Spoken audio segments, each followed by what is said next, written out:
Happy New Year, everyone. Oh, okay. You guys see my screen? Hi, Brock.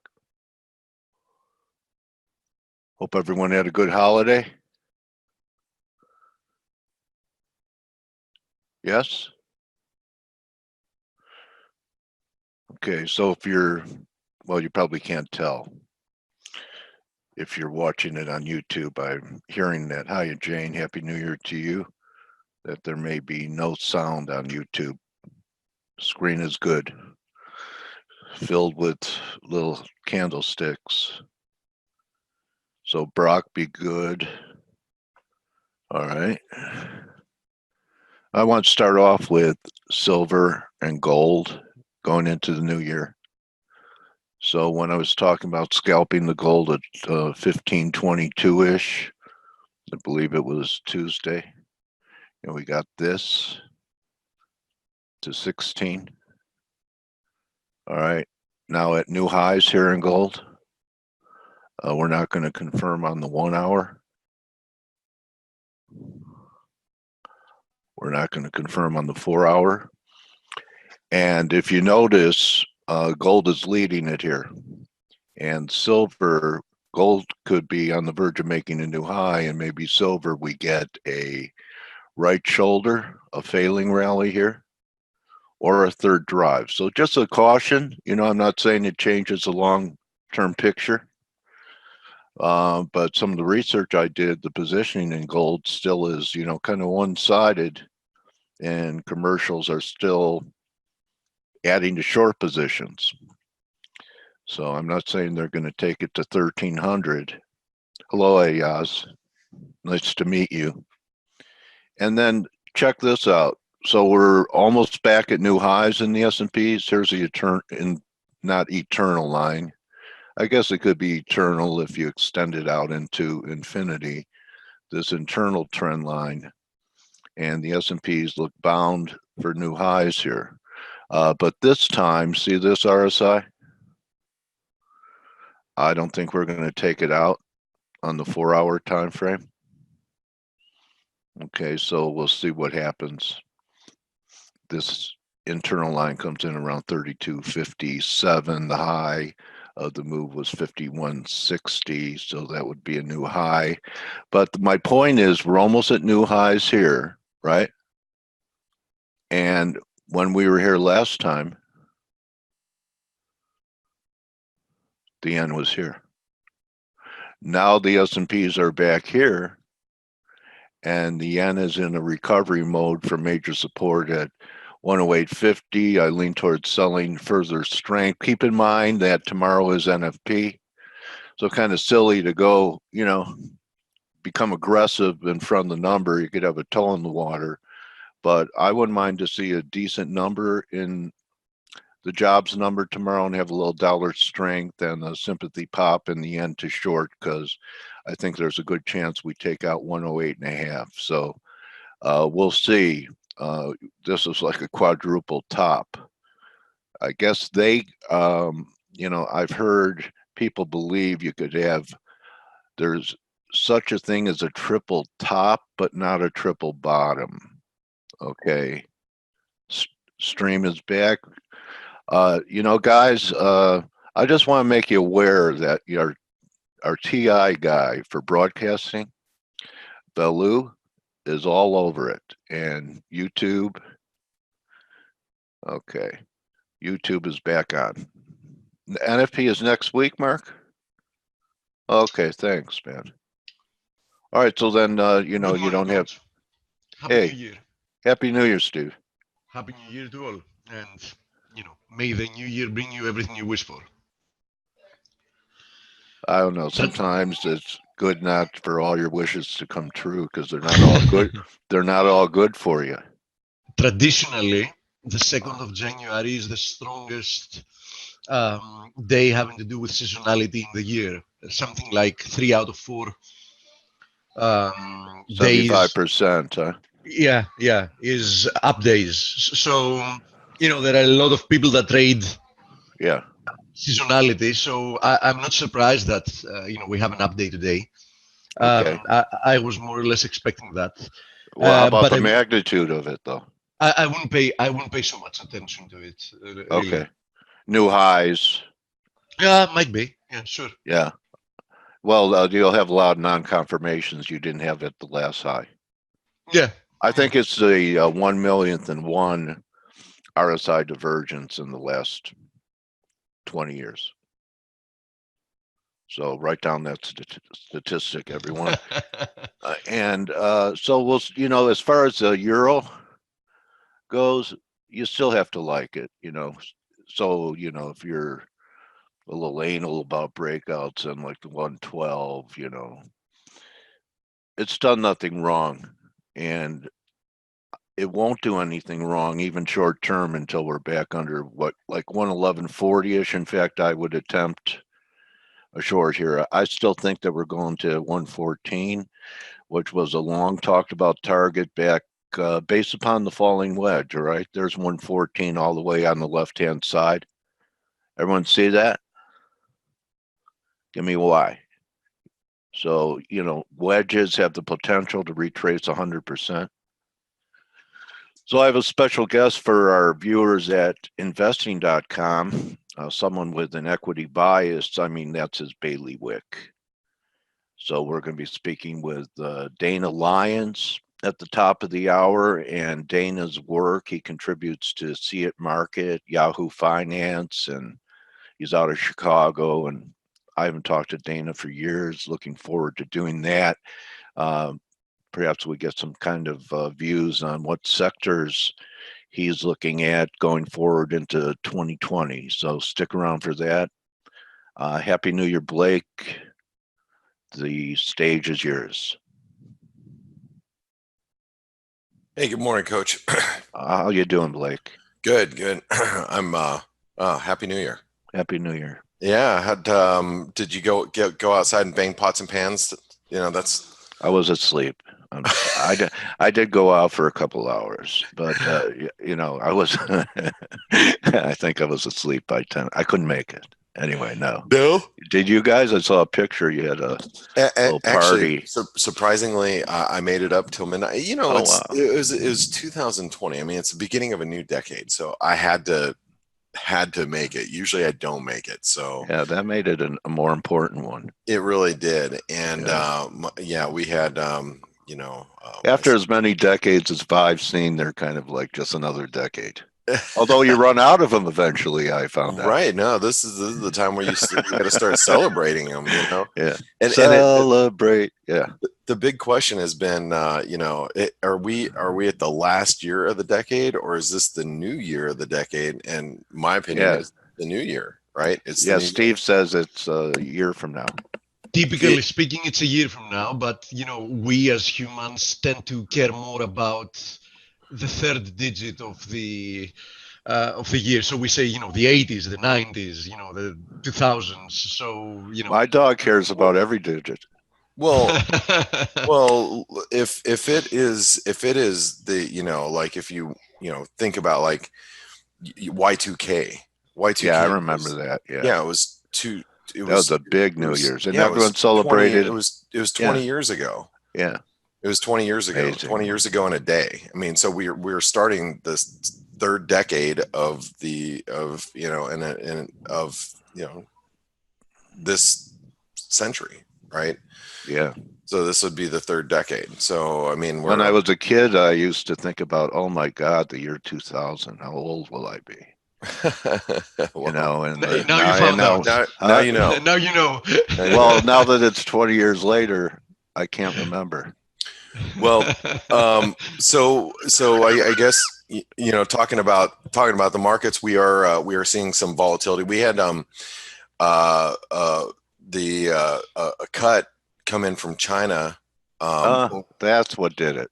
Yeah, it was China's banks ready reserves. They cut it by 50 PBOC. And it's freeing up, according to Reuters, it's freeing up 115 billion, and that has helped obviously risk appetite. You got stocks back at the highs. It's like, oh geez, here we go again. We're about ready to test the highs again in the S&P. And then, you know, we have like the yen's a little weaker, but you know, it's interesting. And I pointed this out in the webinar, and I'm going to talk about the Aussie yen really fast. The Aussie yen is actually down on the day, and you would think that the Aussie yen would be one of those currencies that'd be a lot stronger. I do want to note that we are up against a major 618 retracement. We might be developing like a bull flag pattern here. But the fact that it's not higher with risk appetite is very alarming to me. And like overnight, I was long the Euro New Zealand. I told everybody on, I want to say it was on Friday, but it wasn't on Friday. It was Tuesday. And that RSI, the Aussie yen, Blake, it just can't close over 70. You've had like 1, 2, 3, 4 tests of 70 on the RSI. You can't call it a divergence, but it sure is showing what you're talking about technically, that it's higher highs and no confirmations. Right. Well, it is divergent as we hit new highs in price here. Yeah. We're not making new highs. We're not making new highs in relative strength. So, and yes, it is definitely finding resistance at the 70 on the daily RSI. But the point I'm trying to make here is the Aussie yen should be a lot higher with stocks higher. Should be your upper trend line, red trend line up there. Well, that comes in a lot higher. I mean, this is where we should be at least. What I'm saying. Yeah. We should be way up here, but we're not. And so, you know, while we're holding below this 76.60, you know, I don't know. I'd be pretty nervous about being long the Aussie yen, considering stocks are higher, stocks are near all-time highs, and the Aussie yen is not moving. I did, like I said, on Tuesday, because I keep thinking it was Friday, because I think today's Monday. It feels like Monday, but it's not Monday. It's Thursday. New Year's obviously throwing everything into a little bit of a tizzy. I talked about being long the Euro New Zealand on Friday. I bought it last night. I picked it up last night at 61 down here. And then I sold it this morning up in the 20s, 20, 21, I think is where I sold it. But you know, this is one of those that last night when stocks were higher because of the news out of China, I'm sitting there looking at the Kiwi, and I know the Kiwi is way overbought. This is something that I think we talked about on Tuesday. If you look at the relative strength on the New Zealand dollar on the daily, well, not now, but we drew this relative strength. I'm pretty sure we did it here on the webinar. If not, we were talking about it in the chat room. It's, you know, sometimes I can't. I'm trying to think where we discussed all of this, but because in the chat room we had, at least in the chat room, we had this discussion. Relative strength was pushing above the most recent highs, and I'm like, that's way overbought. So, you know, my idea was I'm going to buy the Euro New Zealand, or I'm going to buy the Euro New Zealand because of the overbought nature of the Kiwi. And when the over the weekend news came out, over the New Year news came out, geez, like I said, it feels like a Monday, but it's not. I went long the Euro New Zealand. I spun out of it already. I got in and out for like 60 pips, but you know, the Euro is doing what I thought it was going to do. Is we're going to pull back here, and we are pulling back. The 38% retracement in the euro dollar, it comes in at 111.75. I think that's where we're going to be going, but we might even get a little further than that. I would not be surprised if the euro, you know, makes it down towards, you know, 111.50 before actually bouncing. But I do want to be a buyer of the euro on dips. As I told you guys on Tuesday, I am looking to buy dips. And like I said Tuesday during the webinar, I am not chasing it up there where it was at when it was trading at 111 or 112.30, 112.40 on the webinar 2 days ago. Was it 2 days ago? Yeah, 2 days ago. I said I'm not chasing it up here. I want to have a pullback. And we are getting that pullback. The question is, how far are we going to pull back? And like I said, if we can get towards 111.75, I'm interested. And if we get down towards 111.50, I'm really interested. So the question is, you know, again, you know, how deep is this pullback going to be? that we get in the euro is what we're seeing right now. Is this it? It's possible, but you know, we'll see. So anyway, I'm like I said, I'm looking for a continued pullback in the euro dollar. We're seeing, you know, the oversold dollar bounce back. I mean, this is a broad-based bounce back. We're past the end of you know, end of year flows, if you will. So all those, you know, all that dollar selling that came in earlier this week, you know, it's been done. The dollar didn't make a new low. My assumption is here, looking at the dollar index, my assumption is we're going to be doing something that looks something like this. This would be my assumption. I'm not, you know, obviously I'm not certain of this because, you know, I'm not a fortune teller. I'm not a, you know, but I think the dollar is going to be consolidating its recent losses, because if you think about what the dollar has done, the dollar has broken out of this channel, right? Here's this long-term channel. We've broken down out of the channel. I think we're going to be consolidating below the breakdown point. So therefore, you know, I want to be looking to sell dollars on rallies, and that goes along with, you know, hey, I want to buy the euro if it I want to buy the euro if it dips much further. And you know, you take this dollar index. My assumption here is once again is that we're going to do this, and then probably break down at some point. You know, whether this is the ultimate place to be on the short side, or maybe over here. I don't know. But that's my working assumption on what the dollar is doing right now. It's just it was getting oversold. It's got to work off some oversold conditions, and then you know, and then we could look to take advantage of more dollar weakness. That would be more euro strength. And again, I'm, you know, if I can get a pullback in the euro dollar and another 20, 30, 40 pips, that's going to be what I'm looking for. One of the other things that I want to point out is the cable. The cable rallied to the 618 retracement. So you can see how we sold off, bounced back, hit the 618 that was on Thursday, Friday. I did go long the euro pound, which was the right trade at that point. Because the pound was just, you can see that squeeze was happening late in the day on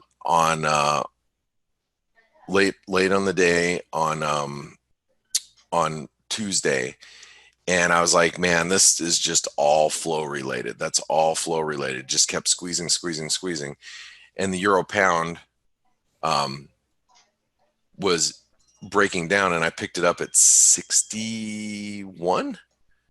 I picked it up around 61, and then I sold it at 72.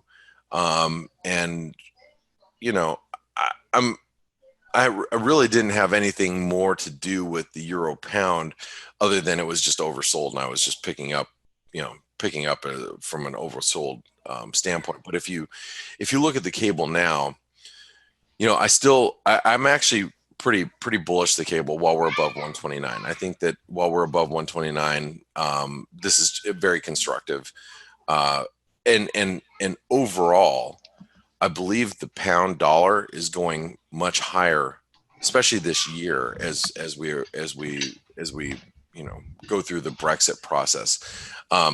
It's just being more strategic on where we buy the pound versus, you know, just outright, you know, buying the cable. I think that buying you know, you could probably buy the pound here, open your eyes 6 months from now, it's going to be higher. You know, but is there going to be a better place to be long the cable, you know, between now and 6 months from now? I think so. So you know, I'm not just out there blindly buying the cable and getting long and saying, you know, that, you know, see you later, see you in a few months. I just think that the pound is going to, overall, it's going to be trending higher, and I want to be a buyer on dips. Just you know, trying to figure out where strategically I want to be on the long side. That's what I'm going to be trying to figure out here probably over the next week or two. And as you pointed out, Dale, well, you had said that the non-farm payroll is this week. It is not. It's actually going to Okay. be next Friday. So Right. yeah, it's just I'm a because big news trader. When I know it's happening. no, the good news about that is that we will get.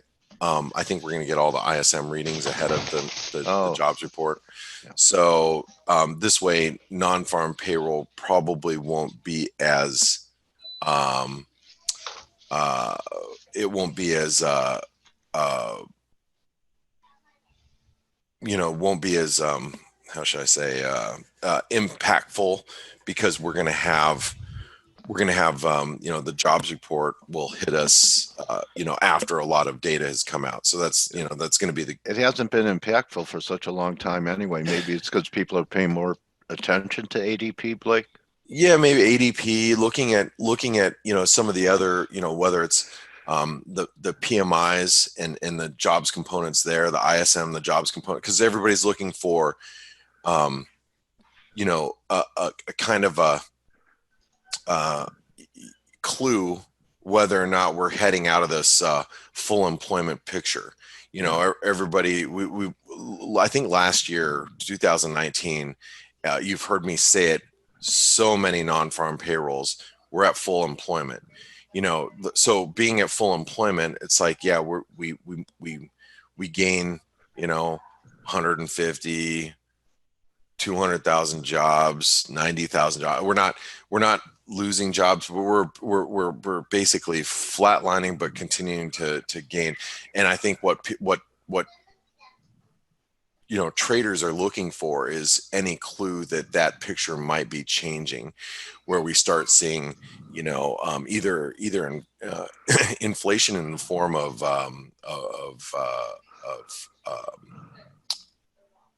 wage inflation start to pick up, or if we start to see cracks in the surface from this full employment picture that we've been in, with unemployment at such low levels, if we start to see that tick up, and we start to see some job losses. But I think traders are now looking in different areas. They're not looking at just the jobs report. They're looking at like I said, the ISM and different PMIs that are coming through to give us a better picture.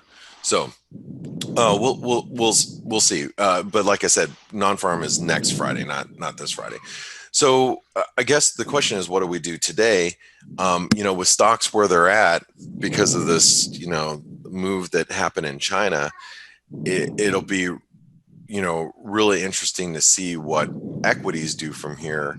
The one thing that we can, see clearly is we might, depending on what happens today, we might make a lower high. But the equity markets are right back at their high. So I think that the question that everybody's asking is, are they going to maintain these gains? There's a lot of traders that actually anticipated that China would make some sort of monetary move like they did. So we might get a little bit of a sell-off, coming into today, but I don't know. Gains are holding up pretty well right now as it is, and it's also interesting. You would have you didn't see it for the market actually on Tuesday. We closed right here at 32.20, but the futures market rallied substantially. We rallied from 32.20 to 32, I want to say 32.32, 32.35, somewhere around here. We did this after the equity markets closed, and for the next 2 or 3 hours before the futures market closed. So it's like the market knew that was coming on Tuesday after everybody was done, after the stock market closed. It's like the futures just ripped for like a couple hours after the fact. And it's like I said, I think somebody knew that was going to be happening over the New Year's holiday. So anyway, I'm sure that the regulators are going to be closely monitoring at that. not. Yeah, I mean, but it was interesting. You know, like I said, futures were ripping, like they just started screaming. Because I didn't notice it because there are always people that know. Yeah, Always. there's somebody always knows, right? Right, Yeah. exactly. So you know, but like I said, you know, what equities do from here, we'll see. And anything else that I really wanted to mention, you know, the euro dollars, you know, I really want to buy a dip here, but you know, it's not dipping to where I want it to dip to, and I'm not sure it's going to. I'm kind of hoping it does, but I might just end up sitting on my hands the rest of the day. Remember, this is a full month too, guys. Today is Thursday. Tomorrow is, you know, Friday the 3rd, but we still have 4 full weeks of trading, and most traders are not coming back until Monday. So, you know, there's going to be probably very little liquidity today and tomorrow. You know, not saying that we won't get any moves, but I don't think that you're going to see anything too substantial the next couple of days, because most traders, like I said, are not in front of their computers today. They are, you know, they're still on vacation, celebrating their holidays, you know, with their families, traveling, and they'll all be returning to their desks on Monday. So I would expect, you know, better liquidity come Monday and Tuesday. So, Steve, how was your New Year's celebration? Good. We had a nice time. Oh, good. Yeah, didn't you say you were up till 4 in the morning? Remember, he doesn't drink, so yeah. He told me he had half a glass of wine, which is true. Half a glass of red wine. Yes, that's true. Oh my gosh! I admit to it. Yeah, did you throw up afterwards? No, of course not. Oh man, that's great. Hey, Stelios, I'm sure you had more than half a glass of wine. Oh yes, I did. Happy New Year to everybody. Happy New Year to you. And Dale, I don't even know. Did you celebrate it with alcohol or not? Yeah, I had a beer. Oh. An amber at this what do they call those places that make their own, a brewery, like a brew pub. A microbrew. Yeah. Nice. Very cool. That was good. Gave me heartburn. That's the problem with the beer. Does it give you heartburn too? You're too young to get heartburn. No, I do. Well, if I drink beer and eat pizza at the same time, oh yeah, like late at night, yeah, I'll get heartburn, and so you need to keep Tums around with. Yeah, I do actually. So anyway, well, I'm glad everybody had a happy New Year. I'm really, like I said, I'm really looking forward to 2020. This is going to be a pretty big year in terms of volatility. In my opinion, I think FX volatility is going to be coming back. So I'm glad that you guys are all here with us now. Keep in mind that we will have a New Year's offer for ForexAnalytix, and we'll be hopefully launching that here in the coming days. So we hope to see you all part of the ForexAnalytix community, because, you know, you only catch us here on the webinar for an hour or two a day, but this is where myself and the rest of the team are at throughout the course of the day. This is the ForexAnalytix, private chat room. You can see we not only talk about, we're all wishing each other Happy New Year here, but we talk really about markets all day long, and that's where I spend my day, is in the chat room. So if you are looking to be part of the ForexAnalytix team, to be involved in our community, make sure you take advantage of the New Year's offer when it's released. So guys, I'm going to turn it over to you, but Happy New Year, everybody. Thanks for being here with us. Thanks for all the support, and I'll see you here tomorrow. Happy New Year, Blake. Thank you. Happy New Year. Happy New Year. We're also going to have a blog post coming out probably today about our outlook for the year ahead. So watch out for that. That's going to be free. Okay. Thanks, Blake. Thank you, Blake. So, how are you guys doing? Everything okay? Good, Stelio. You? All right. Very good. Very good. So, what have we got for this new year? Well, we said When was the last webinar? Was it Tuesday? Yeah. Yes, Can't remember. yes, the day before yesterday. Oh, by the way, we had some US. I know. I that's why I pulled it here. Yeah, in line. Yeah. Whatever. Yeah. No, it's not gonna move no. anything. You know, exactly as expected. I mean, 222 versus 225, so a non-event, and even the revision was a non-event from 222 to 224. Yeah. So I don't expect the needle to move from this. Yes. So we said on Tuesday, what we think is going to happen next year. I said, I think we all agreed that initially we might see a pullback of the recent move. The dollar had been losing ground for most of December. I still think, I mean, we saw it a little bit, like cable is under pressure, the euros are under pressure, but it's not moving that much yet. Like Blake said, it's not really a proper dip to be buying. I think that within the next week or so, we might see a little bit more of this kind of move. But my view remains that the dollar in 2020 is not going to do very well. As a result, I think dollar pairs are going to be affected. The metals should do well, and metals are already doing well. I think they will continue to do so. Yeah, silver and gold today again, they're up again. I mean, they've had a pretty good run, and if you guys remember from gold's breakout from what was it, 1365, 1370, something like that.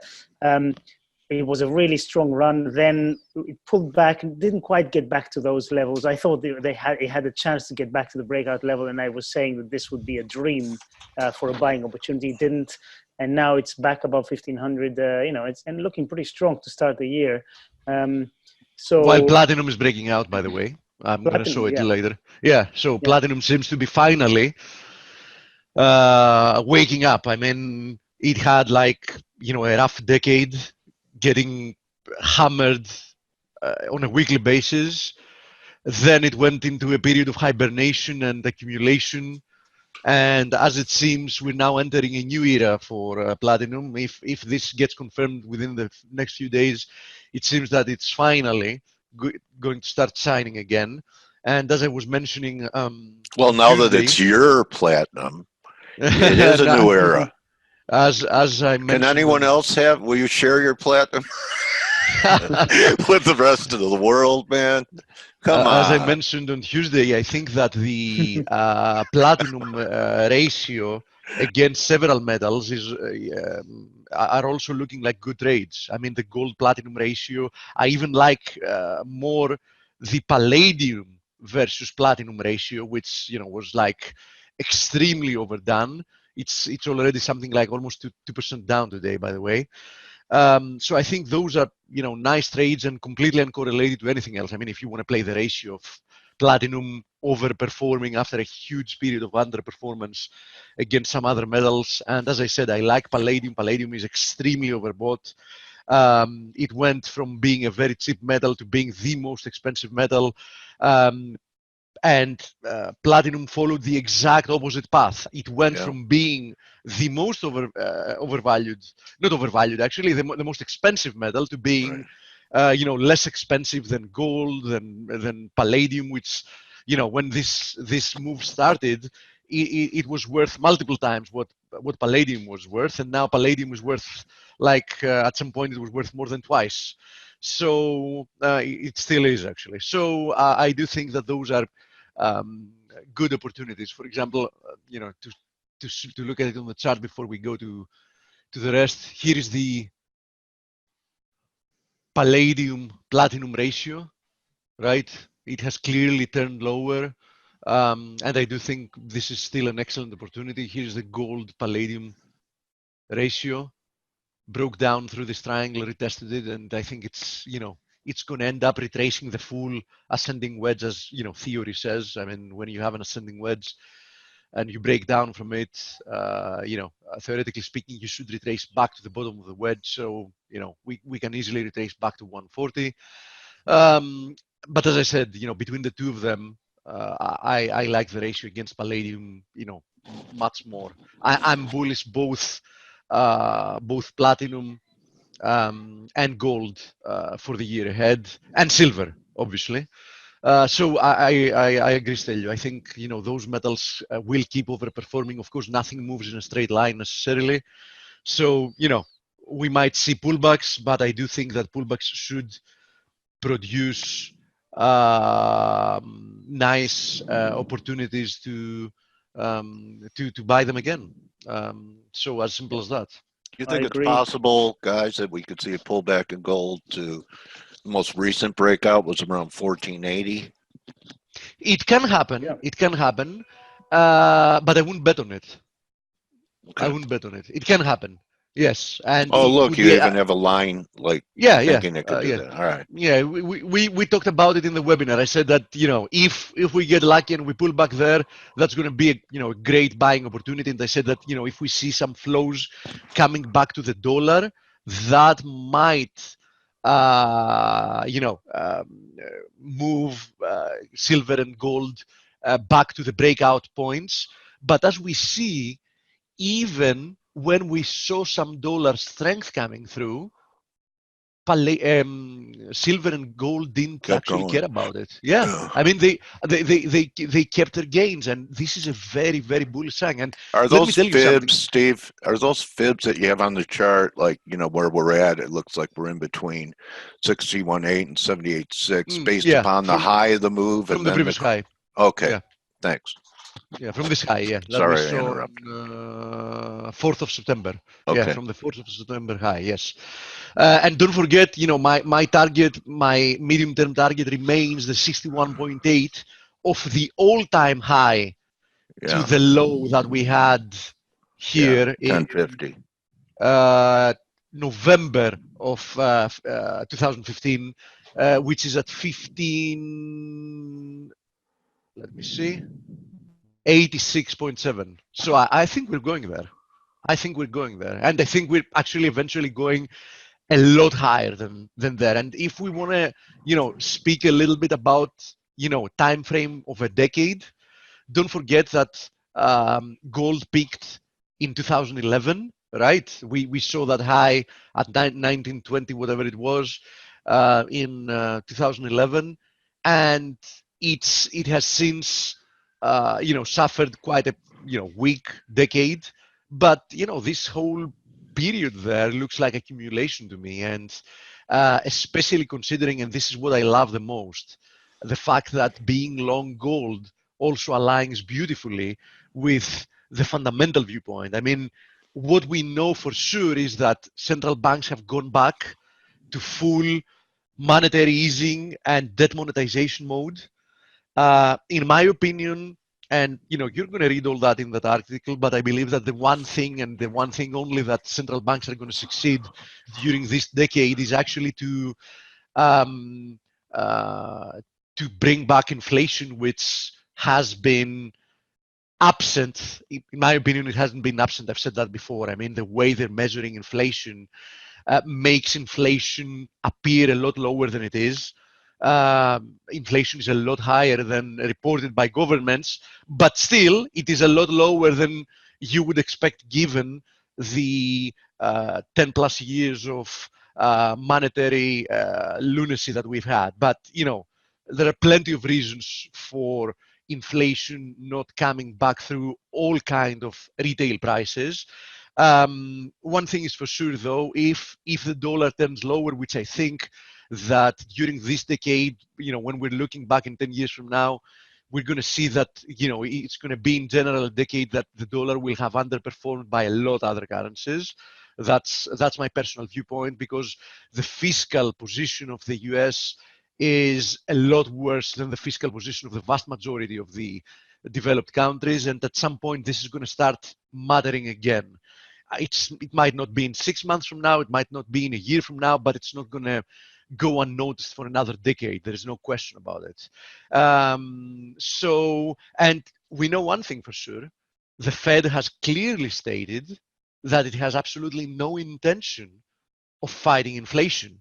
Up until a few years ago, if there was a common understanding between central bankers, and if there was a single common understanding between central bankers from past experience, was that you never let the inflation genie go out of the bottle, because once you get inflation running through, it is extremely, extremely hard to fight.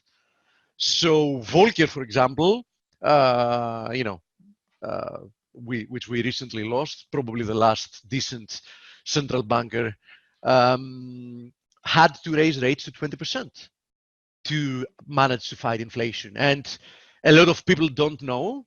I mean, I wasn't trading back then, obviously. I was born in 1980. But, you know, I like to read a lot of, you know, financial history, etc.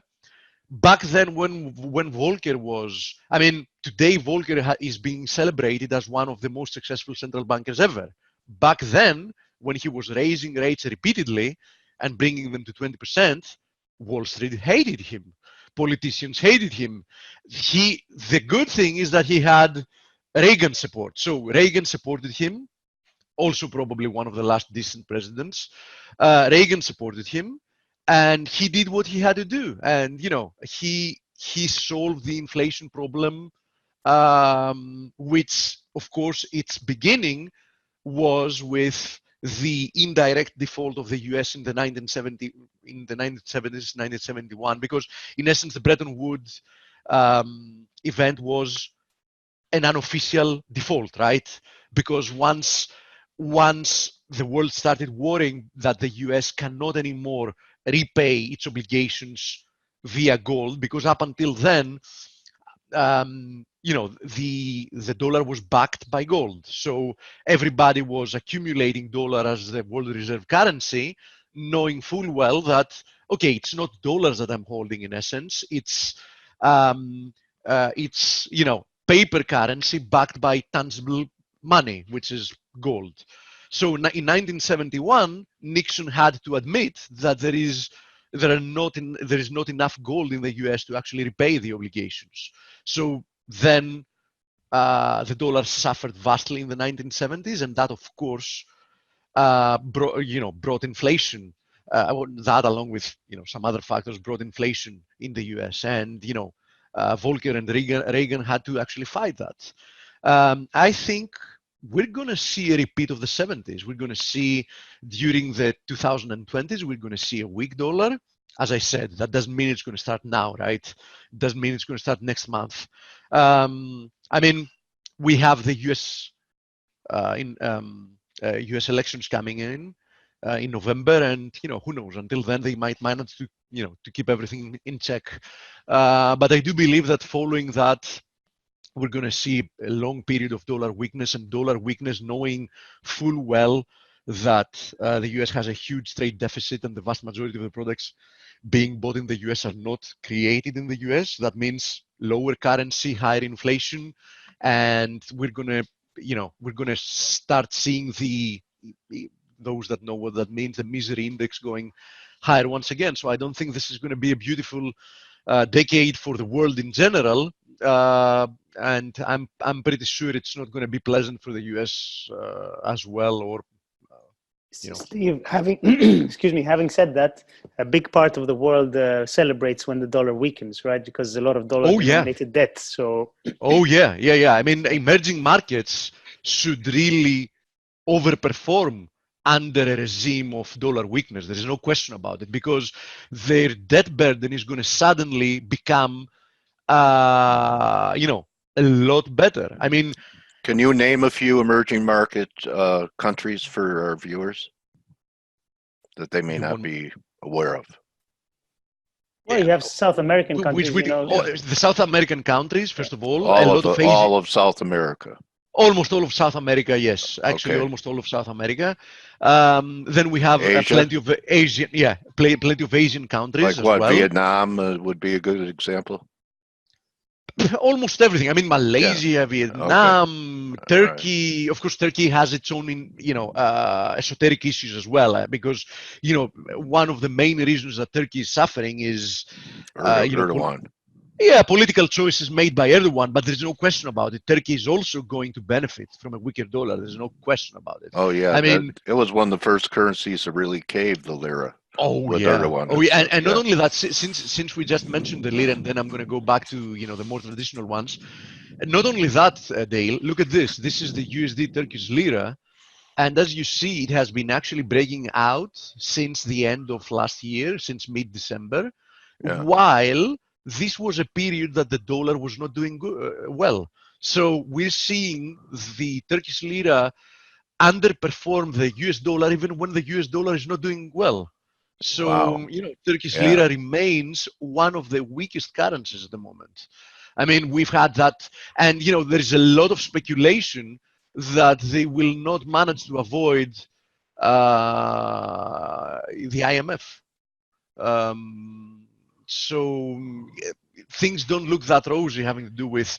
Although, if you look at the long-term horizon, Turkey has something going for it, which other countries don't have. Turkey, for those that don't know, has one of the best demographics on the planet. So it has a very young population, very, very young population.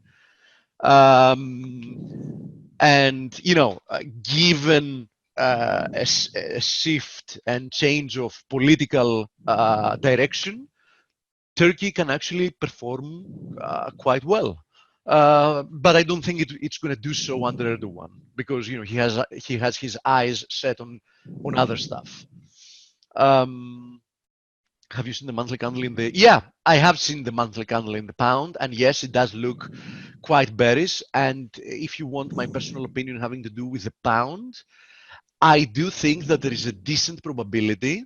We saw this ascending channel being overthrown. We tested the 61.8, and I have to tell you that I see two scenarios going forward with the pound. One is consolidating. This is a 4-hour chart, by the way. One is consolidating its recent gains in some kind of form, like a triangle. So we might start like oscillating, between this low at 129 and that high at 135.15 for a period of time. So this is before we resume higher. So this is one likelihood, and the second likelihood is that we might see another leg lower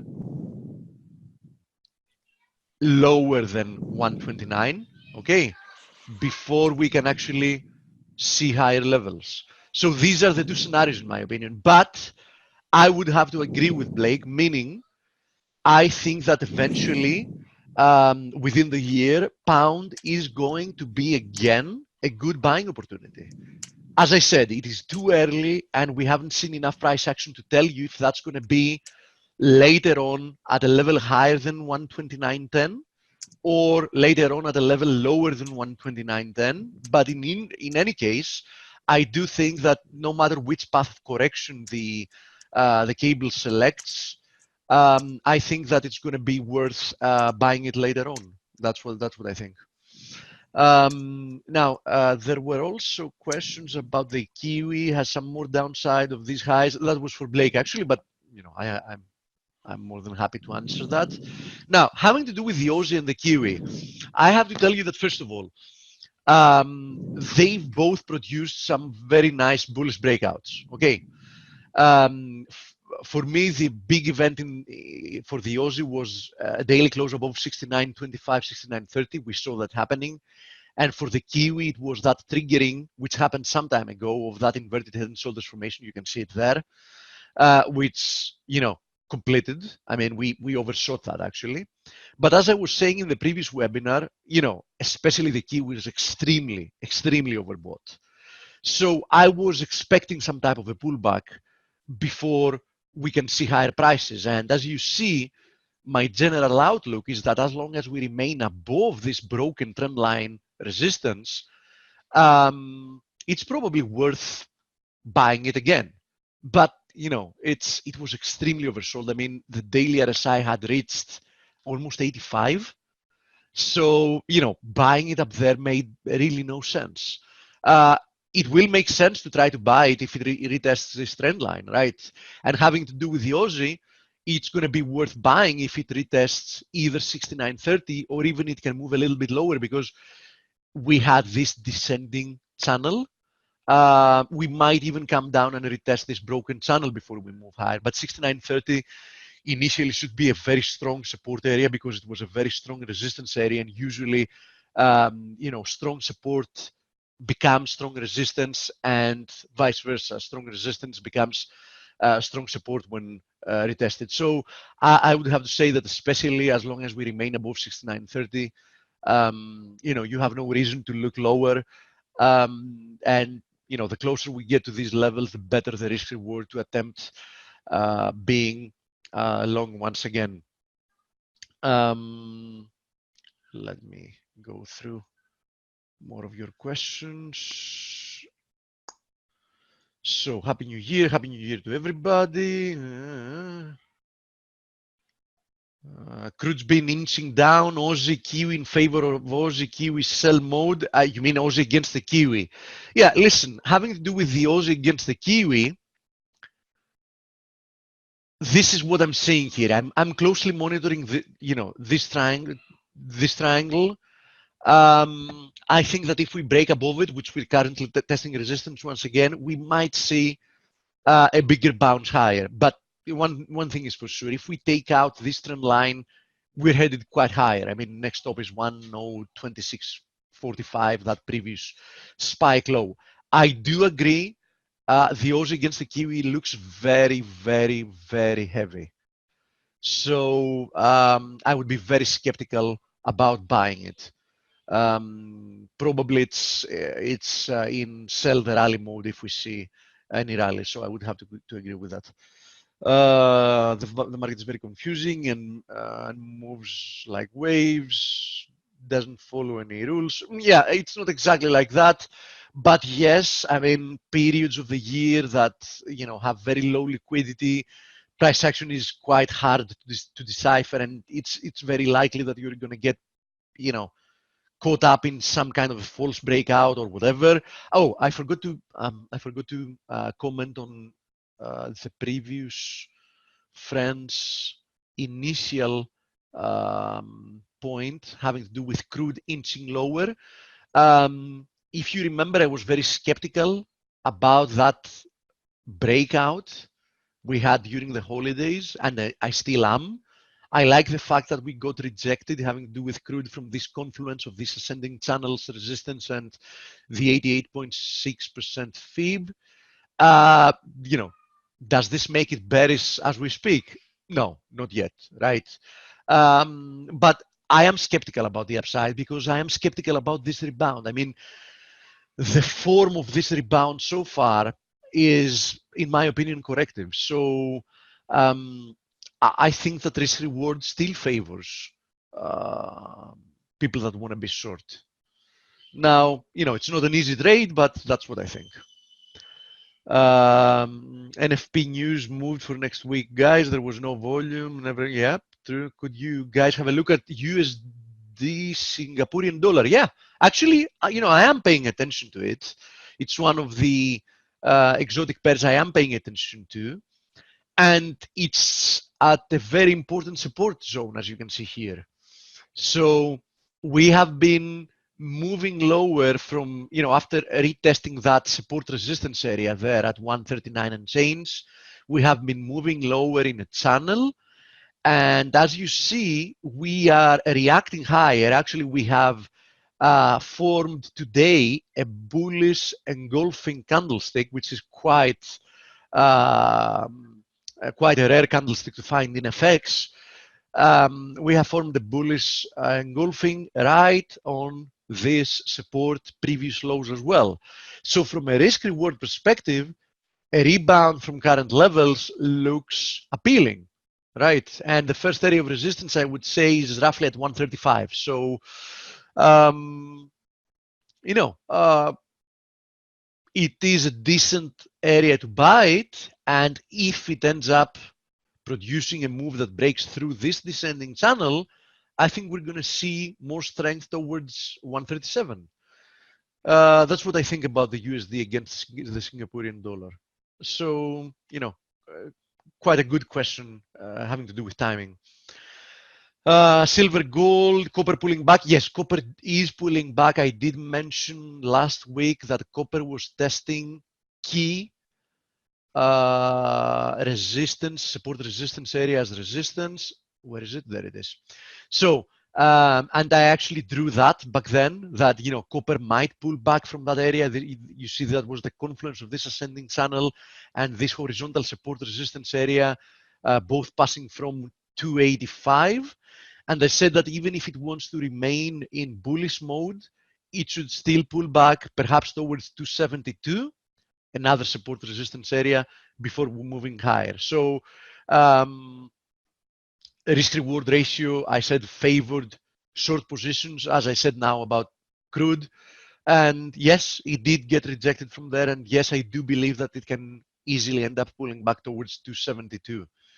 That's what I think about copper. Now, in order for me to turn bearish copper, I would need to see this ascending channel breaking to the downside. Okay, that's when I'm going to be looking for a lot more weakness for a move towards 240 or whatever. Now, having to do with gold and silver, they both remain in breakout territory. There's no question about it. I have no different way in saying it. I have been, and I remain very bullish, having to do with both the metals, both from a technical and fundamental perspective. So, in my opinion, buying the breakout, as I had mentioned, from 1725 in silver and 1485, 1490 in gold was the right move. And any type of pullback, as long as we remain above these levels, is a buying opportunity. As simple as that. And as I mentioned at the very beginning, look at palladium. Palladium is actually breaking higher from a multi-year descending trend line resistance. So this whole period here looks like a period of consolidation / accumulation. Next resistance I see is at 1029, and above that I think we're going a lot higher. And this might be the decade that platinum signs once again. So I would not be trying to fade this. I can tell you that much. I mean, it's already 2.7% on the day. It's already 2.5% lower against higher against platinum. Sorry, against palladium. And as I said, I like this trade. I like this trade very, very much.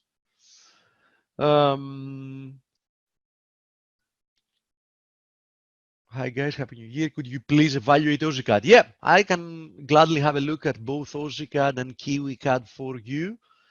AussieCAD, let me start from KiwiCAD because it's much easier to talk about.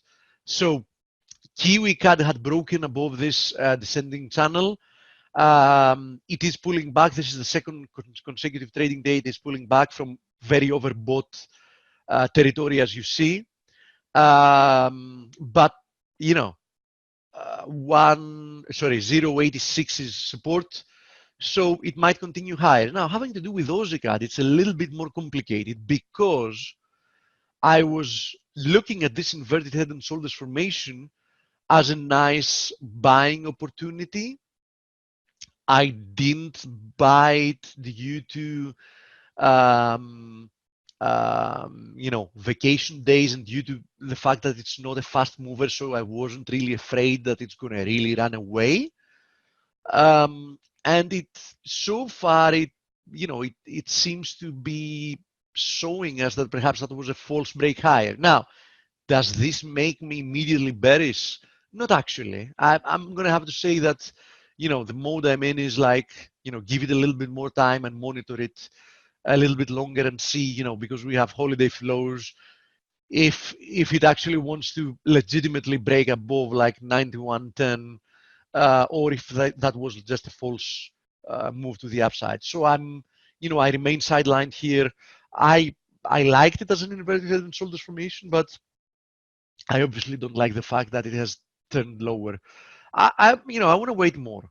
Above 89.70 here, the lows of the right shoulder, I can really, turn bearish. But as I said, I don't like the fact that it has already moved back through this neckline. So, wait and see mode here. Okay, buddy. Interview time? You might be right, Ziggy, about that. No, you are definitely right that Carter hired Volker. I have to see. Perhaps you're right. I'm going to check it later on. Perhaps you're right on that, Ziggy. I'm going to check it after the webinar, actually. Happy 2020, Dream Team. Should Bitcoin not get fueled? Well, yeah, interview time. Give me 1 second just to cover the last few questions. Repo crisis could lead to midterm USD strength. That is true, Baroque. There's no question about it.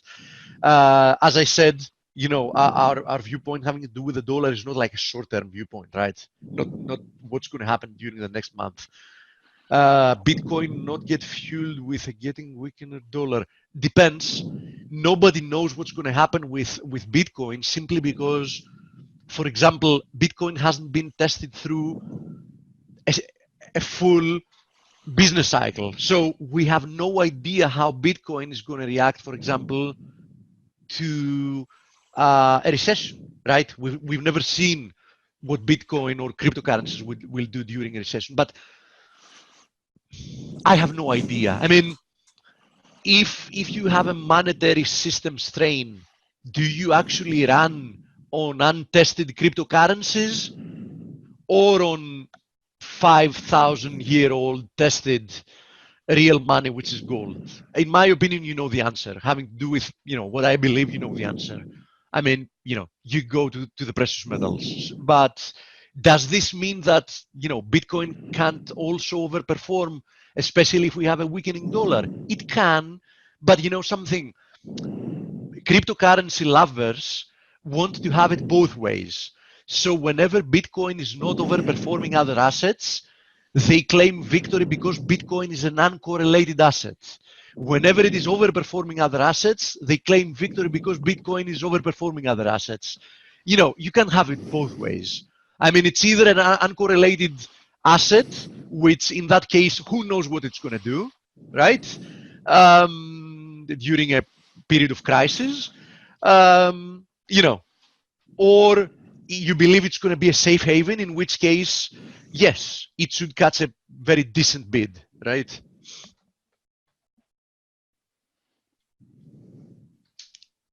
I find it strange that you call neoliberal Reagan as a decent president. He was an actor, and the real president was George Bush with support from the CIA crowd. I'm not going to go into this conversation. But suffice it to say that my opinion remains that during that era, Thatcher in the UK and Reagan in the US were the last decent politicians we had in the UK and US respectively. That's my personal opinion. Okay. So, coach, interview time. First interview of the year. Okay, Steve. Hiya, Dana. Steve, I have a question. Are you there? Yeah, absolutely. Okay. Just hypothetical. Mm-hmm. If someone comes to your house that's a guest, okay, and they knock on the door and they're there, do you have to answer all the people in the house their questions before you let the guest in your house? We're not that late, coach. It's Okay. 3 minutes past. I'm just saying, just No, something to think but about. you know, we were almost done with the question. So okay. Anyway, when someone knocks at my door and they're a guest, I let them in right away. Okay, so Dana, it's going to be great to talk to you. It's been far too long. So I'm going to make you a panelist.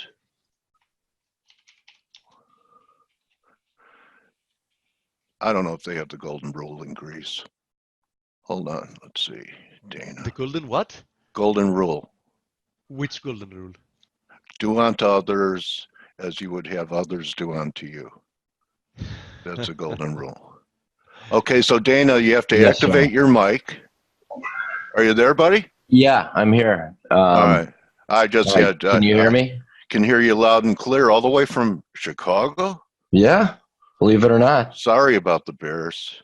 Wow, that's, you know. Well, and you know, I'm Bears a in the Cubs market, fan. Bears on the football I'm a field. Cubs fan, so me I've too. learned my glass has been half empty for a long time in Chicago. So Yeah, I thought it was surreal when they won the World Series. I thought it was an episode by Rod Serling. So, Dana, I really want to see your setup and some of the things you may be looking at. So you see there's a green share box. Yeah, gotcha. And you could share your screen that way.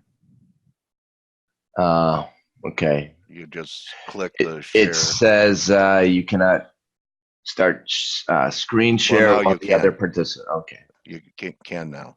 Okay. Zoom. Is it working? Long Zoom for the Zoom ride. Zoom. That's what no. we're using. Yeah.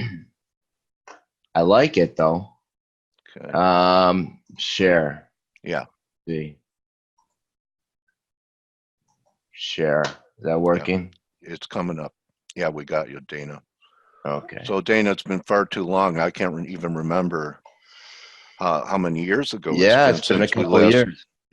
had a conversation. So, bring me up to date what you've been doing, because I know that you had an association with those guys at See It Market, and then I went and looked at your site, and you're also contributing content to Yahoo Finance. Yeah, that that partnership kind of has fallen by the wayside. Well, they more or less scrapped that the Yahoo Finance program that they started. Was called Contributors on Yahoo Finance. Okay. So as far as I believe, I do still have a Tumblr blog, which all the posts on Tumblr did feed through Yahoo Finance, and as far as I know, that is still the case. And I do contribute to See It Market from time to time, but we've kind of shifted our, the social media campaign a little bit. About 2 years ago, a lot followers and some of my readers, a lot of readers wanted a little bit extra in terms of, we have all this original research we put out and charts that we put out. People are always interested in the charts, and they wanted some next level stuff. So we're at the point where, okay, we're sharing all this stuff online, not seeing the benefits necessarily from it. So either we're going to scrap it, or we're going to actually go to the next level and give people, the inside scoop. So research and charts that we were sharing, people wanted to know, okay, your bread and butter is the registered investment advisor, and you also have I see something where you have a program for IRAs. So we have the bread and butter is the RIA, the Registered Investment Advisory, where we have a good year last year. We had a good year. Yeah, we're having we're on a nice roll, so that's good. What I was going to allude to, we did start 2 years ago. We started what added on to our social media campaign. We started more or less a premium trading site. So we do share all of the charts and research that we're sharing, but we took it to a next level. So now we're for this premium, it's called Lion Share. You can go see that lionsharepro.com. So what we do is same thing we were doing, sharing original research and charts, but we took it to the next level. So now on a daily basis, we have pre-market videos where we show all the entries. all the research, the behind the scenes research, all the charts we're looking at, actual things we're looking to buy and sell, and the specific levels and that type. Well, I don't know. I was disappointed when the Wizard of Oz came from without outside the curtain. Yeah, well, it was much more mysterious while he was behind the curtain. But there is something to that. But, so at least there's transparency to the Wizard. Yeah, and there's a lot of good work out there, Dana. And I remember you being an excellent technician. So why don't we get to it? Sure. What's that? The value line? This is the value line geometric composite. Yep. Okay. So the message to me looks like an ascending triangle, like we're on the verge of a major breakout. We could maybe see after a pullback here, or what? We could very well see higher prices. Our bread and butter is a quantitative risk model that we started back in the 1970s during that whole secular bear market, and where we learned quickly that, okay, stocks, the markets don't just go up, they go up and down. So we want to be on the right side of the market. And we use a lot of breadth and internal inputs to figure out where where the bulk of the market is heading, and that's the right side. That's the side of the market we want to be on. And right now, our risk model is still constructive. Pretty much all the breadth and internal measures that we follow are still pointed upward, still constructive. So where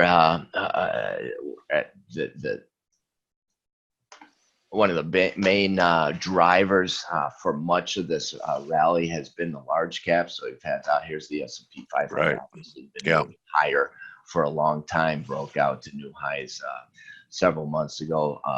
Did you get any message from the VIX that you know, we've made one heck of a run? I mean, all the way back to, you know, last year, the worst December ever.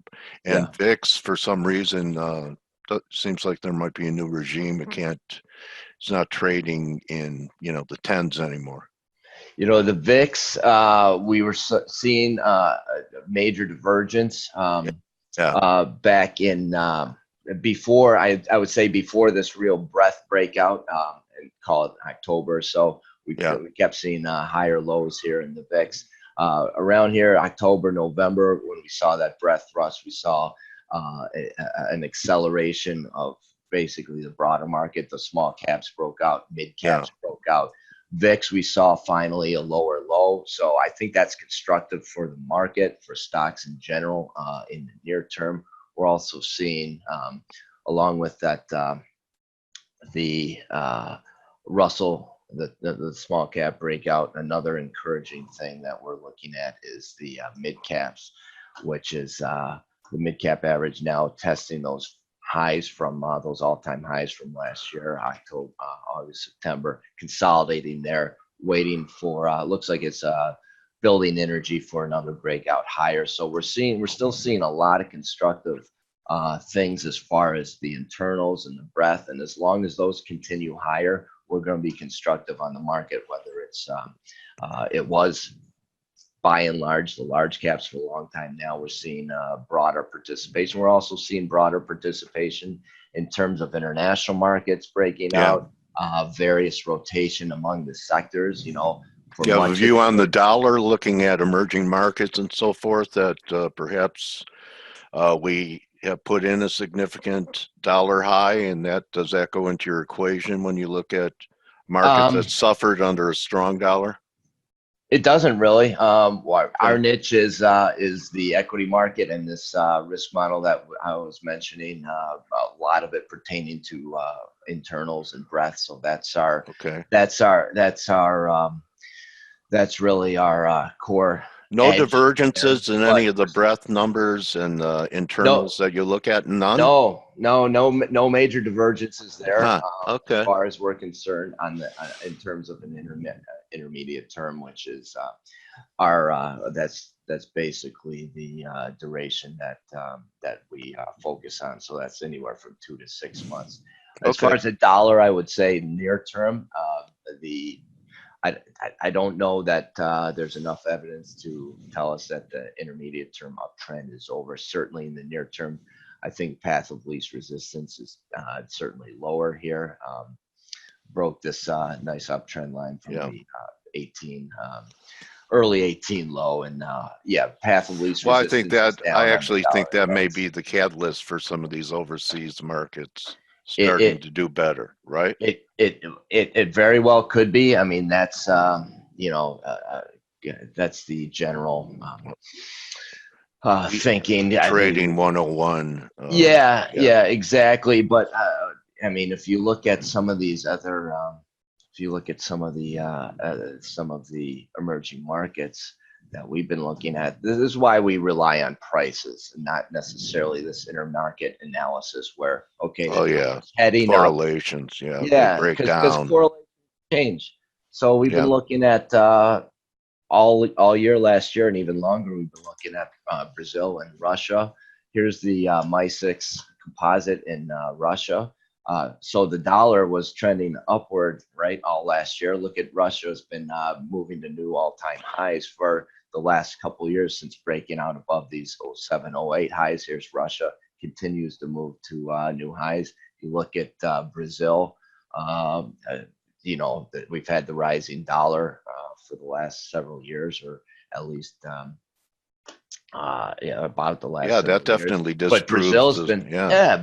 Brazil's been just cranking higher ever since the real breakout in 2017 above those 08, 09 highs, came back, tested in 2018, but it's been flying higher. So you've had, depends on what emerging markets you're looking at. A lot of it is heavily weighted towards China, which has been terrible, and we're not fans of China.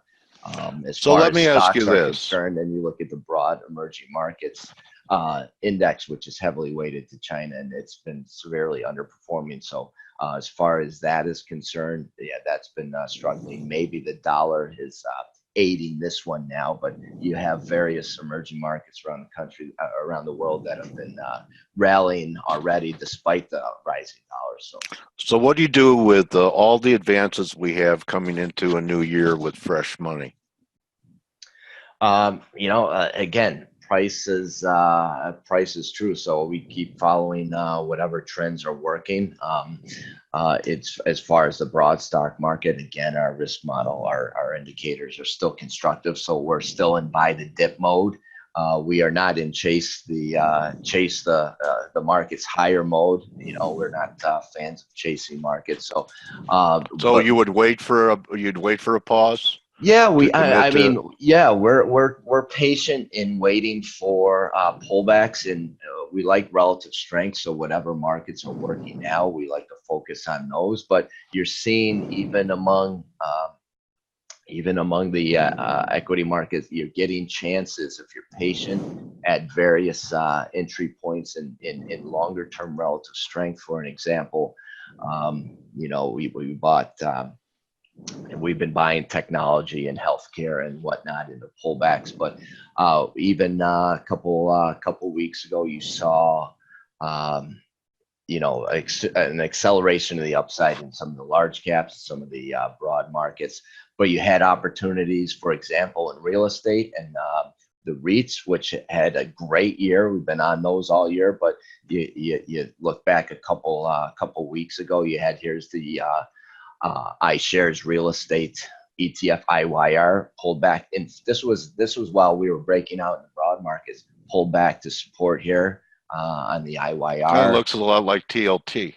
Yeah, it looks a little bit like TLT, but we're accelerating now to the upside in Housing, the REITs and real estate. Got a nice bounce here in RWR, the REIT index, and this is in the face of rising yields as well, which, in this yields were kind of putting a headwind on this real estate here recently, but getting a nice bounce off of there. So again, the intermarket analysis stuff, sometimes it holds up, sometimes it doesn't. So we'll just, we like to trade as far as, we go along with our model. As long as it's bullish, then we're going to be buying stocks. As far as what we're buying, we like to rely on each individual chart on its own merits, not, is the dollar moving up or you down. have a view on yields? Yields, sure.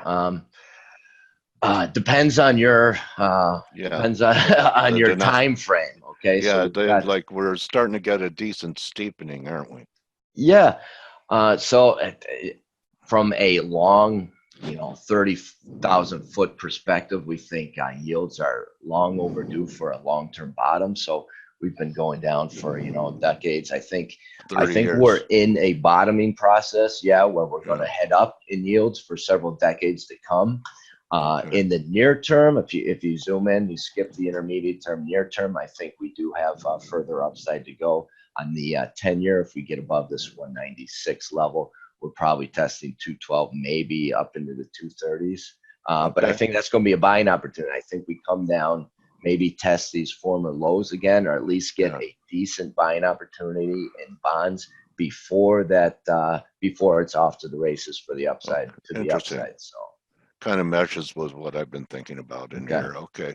So how about, the miners have really had a nice run in the last few months or quarters. Anything in the miners, and the oils have been disappointing for a long time, and crude's trying. You Yeah. see anything in the oil sector? Oil sector, we're not that high on commodities in general, and Okay. crude oil in particular. Here's a look at the commodity index that we favor, the equal weight commodity index. Okay. Which, recently broke down below this multi-decade uptrend line. So on the plus side, it did break this downtrend line from 2011, which opens up in the near term further upside. So I think there's a little wind at the back in commodities right here. We would be sellers into any major resistance. So I think this is any rally here is probably a selling opportunity. Same thing. And this is a commodity index. This is a commodity. This is an equal weight commodity index. So you look at the CRB, it's really heavily weighted towards crude oil. This one spreads out the weighting among ags and everything. Yes, exactly. Yeah. If you look at crude oil, this is a GSCI crude oil index that we look at. It's basically the same thing. I mean, we're seeing still way lower highs across the board. So nothing in our view to get excited about yet. Okay. As far as crude, so we'd be sellers. But you mentioned precious metals. This goes to show you what a great year 2018 was for investors. I mean, it was we were basically in buy the dip mode in stocks, bonds, precious metals. Everything. Most of the year. Yeah. So why do you think that is? I mean, people are going to point to central Fed? bankers. Yeah. Fed, but you don't believe that. No, I mean, I think that is certainly a component to it. When we're managing client money, we can't rely on that to make our investment decisions. We got to go based on the charts and what the market data is telling us. So I think there is definitely a component of that to it. But bottom line is, we don't care why it's happening. We're just going to go with the trend. So as far as gold miners and precious metals, we're in buy the dip mode still. So GDX, we trade the ETF. So GDX breaking above, it formed a nice little pullback here. We're in buy the dip mode back above that 61 retracement now from that little dip here. So looking for higher prices there. One interesting thing, if you look at the skip the ETFs, you look at some of the broader indices among the precious metals. You look at the gold bugs index, which I don't think anyone looks at anymore except us. But I mean, you're seeing higher highs now. So above those August highs. Same thing with the XAU. A lot of people look at. So that's a great sign. Same thing with the metals themselves. We trade ETFs. We don't trade, GLD, SLV, GLD. Also testing that 61 retracement now, so could get some consolidation here, but no reason to think we don't continue higher from here. Same thing with SLV. Bought SLV on this pullback to around this good support around 1560 on this nice bounce. So we do have upside immediate term to that 61 retracement around 1720. Might get some consolidation, but we think this one goes higher as well. So we're still in buy the dip mode and precious metals in everything. Stocks. Yeah, pretty much in everything. Yeah. So take it while you can get it, right? You know, you're right. Make hay while the sun shines. How about you have any view? I know it has nothing to do with trading, about all this, talk and all this, people trying to figure out what's happening in the repo overnight market. You're from Chicago. What are people saying about it? Yeah, I don't have an opinion on that, because anything that doesn't really feed into our models, our quantitative Boy, are models, you a disciplined guy. I can't even get you to BS with me. You don't have to trade it, but hey, I've learned through a lot of mistakes in whether it was Y2K or going way back or some of this stuff. Do you still make mistakes? Oh, sure, obviously. I make tons of mistakes all the time. But the more and more mistakes we make, the more and more we learn. Okay, follow the rules, follow the quantitative models. They're a lot smarter than us. Follow the objective data. The charts are going to be a lot more truthful to you than certainly the news headlines. The great thing about yeah. news headlines, Yeah. people get whiplash back and forth on them, and Yeah. you know, you have these Fed meetings periodically where you Or get trade. volatility. Yeah. Yeah, this a tweet comes out. Yeah. These Yeah. things are great. I mean, in the You near like 'em. term, Yeah. All right. they're opportunity makers. In the near term, you know, it's going to. Bottom line is it's going to be noise. All this stuff is noise. Follow your process. If you have a quantitative and objective process, follow your process. If the market reacts contrary to your positioning, you know it's going to be noise. So fade it. You know, if it presents if you're long, you're looking to buy it, and Trump comes out with a you know a bearish tweet as far as the trade dealings and the market drops, I mean, that's a buying opportunity for you. Use it to your advantage. If it pops higher, you don't. There's no reason you have to chase it higher. You know, so it's like either way you win. You know, if it moves the needle in your direction, then take it. If it moves the needle the other way, use it as a buying opportunity. Yeah. So people tend to get emotional, which is what disciplined technicians are always gonna. It's always going to give them the edge because human nature is going to drive these markets. So use that human nature, the emotional reactions to your advantage. And worst drawdown in the last few years during the prolific bull market. Our worst drawdown has probably been during times where our risk model is rolled over into some indication of a higher risk market and a higher, elevated risk, and we've taken chips off the table where the market's just continued to head higher. So okay, so it was opportunity costs, not opportunity drawdown. costs for sure. You know, we've over the years, over the decades, we've kept our actual drawdowns very low to a minimum, but opportunity costs for sure, especially over the last 10 years, where we have thought, okay, the secular bear market started in 2000. It's probably going to be drawn out for the better part of 2 decades. Whereas, in reality, the last 10 years have been more or less not straight up. We've had decent intermediate term corrections in 11 and 2015 and 2018, which we avoided a lot of the pain. Yeah. But perhaps certainly at times we've not been aggressive enough. That's interesting. Yeah. I know it's just an opinion, but it's a pretty long expansion, pretty long-term bull market, and I know you're just going to go with your stuff because it's smarter than us. But you've been around for a long time, and you're a veteran. And just gut, you think we have like another great year going into the election? I don't know what the bulk of the year is going to do. I will tell you right now that our stuff, again, is still positively positioned. We're seeing a lot of breakouts, which have not always worked over the last, decade or so. You get a lot of false breakouts. False breakouts. You come down, correct, and then you move higher. But right now, we're seeing a lot of positive factors out there that has us right now pretty long and looking to buy the dips further. So until that breaks down, we can't be that negative on the market. I will say longer term, we're still of the mind that this here's perhaps a contrary opinion for you. Long term, we think we still might be in a longer term secular bear market that started in 2000. This whole breakout, from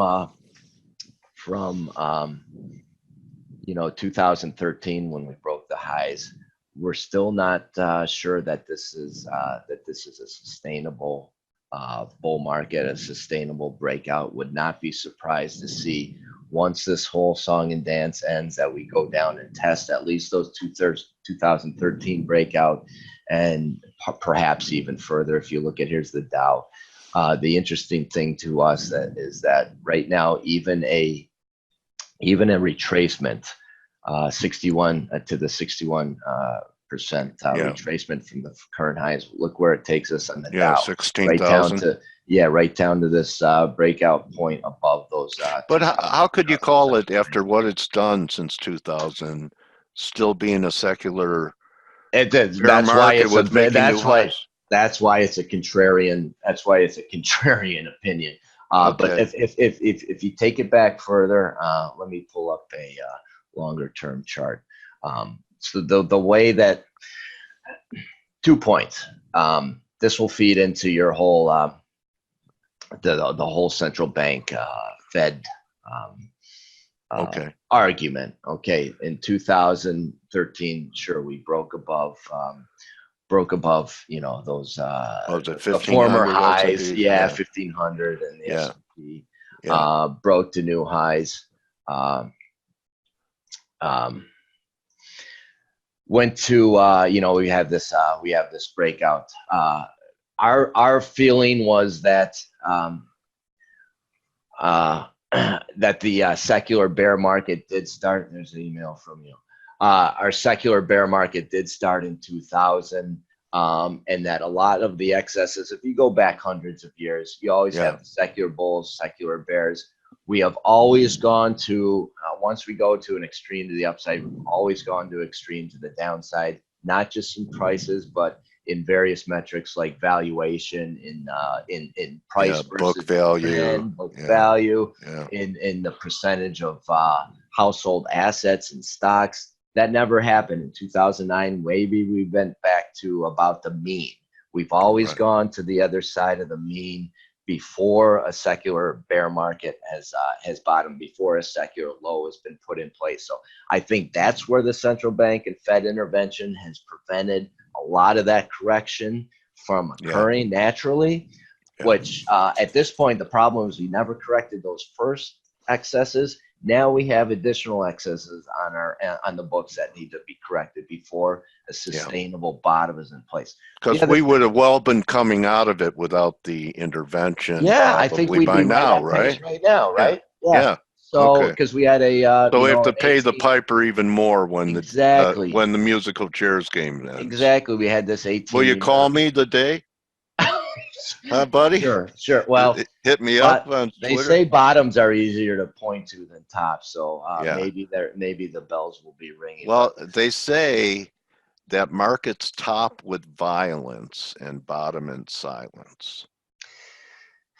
You know, if you look at the volatility indices, you look at the VIX, where you don't have violence yet. I think it's the opposite. You know, you have with complacency.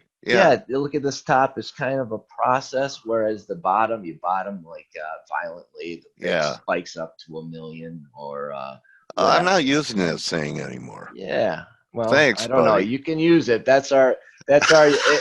If you measure by volatility, I'm just saying it's kind of like my father always likened to like you throw a ball. You throw a ball in the air. Pace of acceleration slows to it almost stops in midair and then falls down. And when you drop it on the ground, it bounces up immediately, like quickly. So that's what I liken it to. Going back one more thing to our price, you said, how can we be in a secular bear market if we're moving to new highs? We always measure the secular bears from low to low. Okay, so you go back to this 1966 bear market. We bottomed in 1982, right? Everyone picked it off in 82. Well, we had already broken to new highs then, and we're certainly above those 1974 lows. But what we did was basically in 82 came back and tested a lot of the highs from the 66 to 82 bear market, came down, tested that, and then we kicked off the bull market. If the same thing holds now, then possibly we come down after this great bull market's over. Maybe we come down, at least test, which would be about a 38 retracement down to the 2015-16 highs. Yeah, possibly down if it gets bad, which I wouldn't put it past the market. Back to the breakout. Back test those 2007 highs, which would be about a 61 retracement. So what a great interview, man. Yeah. Well, What this is a was fun. great way to kick off 2020. Why don't you show your website so Sure. people know how to find you? Perfect. And, your Twitter handle is jlionsmanagement, at jlionsmanagement, Yep. and And our jlions fund management. J Lions Fund MGMT. Yep, Yes. would be our Twitter handle. We do still have a Tumblr. You can search for jlfmi.tumblr.com for free Tumblr. We also have, this is our new kind of our all access website is lionsharepro.com, where we'll give You're not showing it. You're showing the chart. You have to probably have to okay. stop the screen share and then show it again if it's on a different screen. Okay, let me try to figure that out. Okay, stop share. How about now? Share Perfect. again. Perfect. Okay, How's there that? you go. All right. Here's our new all access site. Again, we give every day before the pre-market, I'll give a outlook, short and long term, as well as we'll give video, update all the charts that we're looking at, what we're looking to buy and sell, and also real time posts if we're on a any sort of a major high conviction trade that we're looking at. So right now, again, that's mostly by the dips in stocks and precious metals and even bonds. So again, Well, yeah, on Twitter, you can get a hold of us on Twitter. There's our Twitter handle. There's J Lions Fund okay. MGMT and the skyline on Lake Michigan. I'll tell you what, Dana, it was great talking to you again. I wish you a lot of success in 2020, yourself, all your clients, money that you manage, that it multiplies for you. But my trading warrior brother. I appreciate Dale. It's been way too long. Let's not have it as long next time, right? We won't. So Happy New Year, buddy. Happy New Year, Dana. Everyone, that's Dana Lyons. Happy New Year, everyone. Let's kick some butt this year. Let's support each other. And most of all, don't just count your pips, count your blessings. And we'll see everyone to wrap up the week tomorrow. Adios, Dana. All right. Take care, Dale. Thanks a lot. All right. Thank you, bro.